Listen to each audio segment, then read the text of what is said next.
কি ভাবছিলেন আর্জেন্টিনা মাঠে নামবে আর লিওনেল মেসি গোল উৎসব করবে? না, এবার স্কালোনি মামা একটু অন্য লাইনে হাঁটলেন। টেক্সাসের কাইল ফিল্ডে হন্ডুরাসের বিরুদ্ধে আর্জেন্টিনা মাঠে নামলো ঠিকই, কিন্তু আমাদের LM10-এর ডিউটি পড়লো কোথায় জানেন? সাইড বেঞ্চে। হ্যাঁ ভাই, পুরো 90 মিনিট বেঞ্চে বসে পপকর্ন খাওয়া আর চুলে জেল ঠিক করার ডিউটি দেওয়া হয়েছিল ওনাকে। 2026 বিশ্বকাপের আগে মেসির ওয়ার্কলোড ম্যানেজমেন্ট বলে কথা।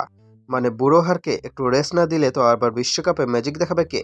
তো মেসি না খেললে কি হবে? আর্জেন্টিনা বাকি ছেলেরা কিন্তু হন্ডুরাসের ডিফেন্সকে রীতিমতো কাবাডি খেলে দিয়েছে। ম্যাচ শুরু হতে না হতে বল পজিশন চলে গেল আর্জেন্টিনা পকেটে। পার্সেন্টেজের কথা শুনলে হন্ডুরাসে কান্না পেয়ে যাবে। 72% বল আর্জেন্টিনা পায়, আর মাত্র 28% বল নিয়ে হন্ডুরাস মাঠের এদিক ওদিক রানিং প্র্যাকটিস করছিল। ঘড়ি কাটা তখন 37 মিনিট। হন্ডুরাসের ডিফেন্ডাররা হয়তো মনে মনে ভাবছিল, যাক বাবা, প্রথমার্ধটা কোনো মতে গোল না খেয়ে কাটিয়ে দিতে পারলেই বাসি। কিন্তু তাদের সেই গুড়ে বালি ঢেলে দিলেন আমাদের লাউতারো মার্টিনেজ। এমন একখানা পেনাল্টি নিলেন যে হন্ডুরাসের গোলকিপার ডানে ঝাঁপ দেবে না বামে ঝাঁপ দেবে সেটা চিন্তা করতে করতেই বল জালের ভেতরে গিয়ে আরাম করতে লাগলো। 1-0 গোলে এগিয়ে গেল আর্জেন্টিনা, আর গ্যালারিতে তখন উল্লাস।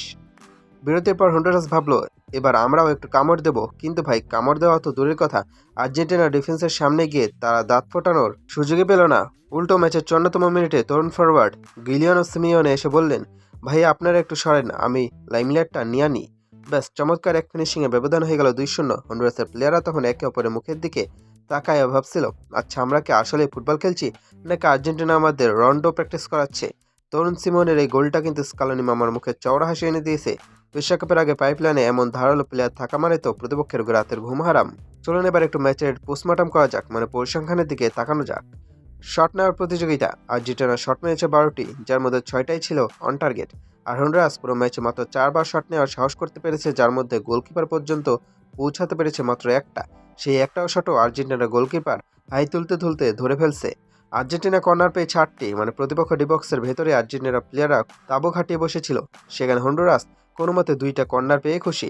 হন্ডুরাস মাঝে মাঝে 2-1টা কাউন্টার অ্যাটাক দেওয়ার চেষ্টা করেছিল, কিন্তু আর্জেন্টিনার ডিফেন্স লাইন আজ দেওয়াল তুলে বসেছিল। মনে হচ্ছিল তারা বর্ডার পাহারা দিচ্ছে, একটা মাছিও গলতে দেবে না।